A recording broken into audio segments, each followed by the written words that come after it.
Les lauréats du tout premier concours national du meilleur prix jeune d'art et de littérature sur l'éducation économique et financière ont reçu le mercredi 9 novembre 2022 à l'hôtel Montfébé de Yaoundé leur prix. C'était au cours de la cérémonie présidée par Marc Armand Sanjok, inspecteur général des programmes et méthodes d'enseignement et de formation au ministère de la Jeunesse et de l'Éducation civique, représentant du ministre. Il convient tout simplement de reconnaître que même si tous les objectifs escomptés n'ont pas été atteints pour cette première édition, il y a lieu de se satisfaire de son heureux aboutissement au regard de la présentation des résultats et de tout ce que nous venons de vivre à l'instant.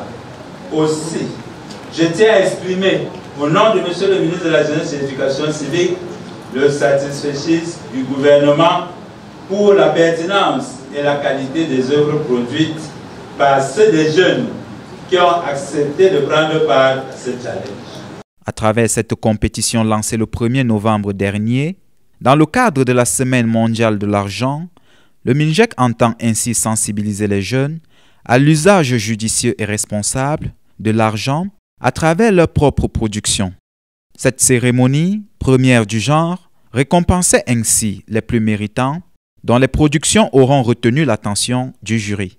Ce concours a été initié par le ministre de la Jeunesse et de l'Éducation civique dans le cadre non seulement de la Semaine mondiale de l'argent, mais surtout dans le cadre de la célébration de la journée africaine de la jeunesse.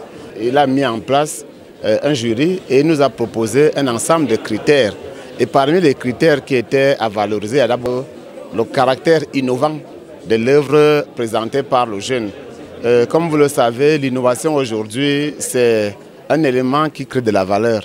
Et le ministre a souhaité que les produits qui seront retenus soient ceux-là, soient essentiellement innovants. Donc c'était pour nous l'un des premiers aspects. Le second aspect a été l'adéquation avec le thème qui était construire son avenir et être intelligent avec l'argent. Beaucoup de jeunes sont restés effectivement dans le thème. Cela fait que le jury a dû être plus ou moins embarrassé parce qu'il fallait absolument retenir seulement 15 sur les 195 candidatures que nous avons reçues.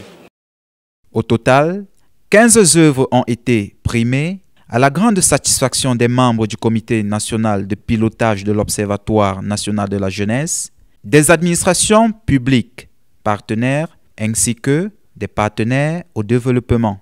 Ces jeunes bénéficient ainsi des prix, des attestations de participation, d'un kit et d'une carte jeune biométrique fournie.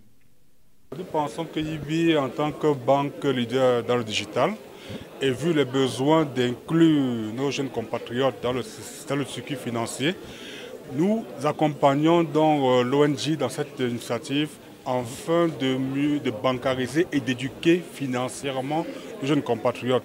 Pour cette première édition, le concours a connu la participation des jeunes de 18 à 35 ans, issus des 10 régions de notre pays, qui ont soumis des œuvres dans les 5 catégories retenues. Il s'agit notamment de la peinture, la musique, le cinéma, l'art audiovisuel et la littérature. Tout ceci en rapport avec la promotion de la monnaie numérique et la sensibilisation sur l'utilisation responsable de l'argent. Ces lauréats ont été primés pour servir de levier de changement face au comportement économique et financier chez les jeunes. Aristide Essenge et Moussa Issarou nous livrent leur réalisation. Je représente la région de l'Est. J'ai concouru dans la catégorie audiovisuel sur un documentaire qui portait sur l'utilisation responsable de l'argent. Alors il était question ici de faire un petit court-métrage, notamment qui envoyait un regard panoramique sur l'utilisation financière. Et j'ai jeté mon regard sur la catégorie des salariés, aussi des entrepreneurs. Donc il était question ici de voir dans ces deux catégories comment est-ce qu'on doit utiliser l'argent de façon responsable. Mon travail, c'est une toile, une peinture faite à base de la peinture acrylique et des rayures de lames de rasoir. Mon travail est intitulé Habiba, la jeune entrepreneur 2.0. À travers ce travail, j'essaie un peu de mettre en exergue l'entrepreneuriat jeune. Le prix spécial du MINJEC a été octroyé à Zo Evina Narcisse pour sa solution financière visant à améliorer la gestion de l'argent auprès des couches vulnérables. Je remercie déjà le ministre de la Jeunesse d'avoir organisé cet événement qui permet réellement aux jeunes de montrer quelle peut être leur contribution au développement de leur pays.